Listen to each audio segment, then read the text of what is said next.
Σας είπα να πάμε στο γραφείο σας και με φέρατε εδώ. Γιατί?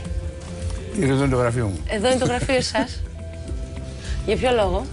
Γιατί θέλω να είμαι μέσα στους ανθρώπους μου. Η φιλοσοφία και το όραμα μιας επιχείρησης περνάει με το προσωπικό παράδειγμα και όχι με τα λόγια.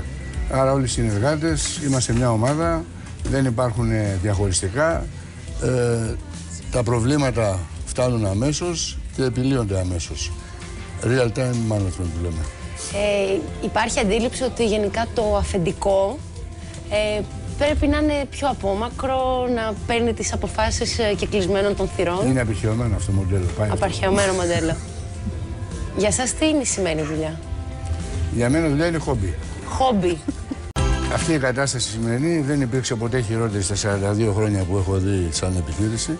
Αλλά δεν πάω να πιστεύω ότι κάθε εποχή έχει τις δικές ευκαιρίες. Δεν είναι απλό. Είναι πολύ δύσκολο. Αλλά αν κάποιος νέος συγκεντρωθεί εκεί που πραγματικά είναι η δύναμή του, γιατί δεν μπορεί αυτή τη στιγμή ένας νέος να πει ότι θα κάνω μια επιχείρηση εντάσσεως κεφαλαίου, διότι δεν το έχει το κεφάλαιο. Αλλά μια επιχείρηση σε ένα τομέα που το ξέρει καλά, φέρει είναι ένας άνθρωπος που ξέρει καλά το ίντερνετ, να φτιάξει μια δουλειά σχετικά με το ίντερνετ και ο εαυτός του να είναι το βάρος της επιχείρησης, αυτός ο άνθρωπος μπορεί να πετύχει. Τι σημαίνει για σας Έλληνας επιχειρηματίας? Σημαίνει ιδέα 5% και 95% υδρότας. Αν δεν υδρώσεις δεν μπορεί να πετύχει τίποτα. Δουλέψετε εσείς στη ζωή σας ποτέ? Φυσικά. Κάργα. Άγρια.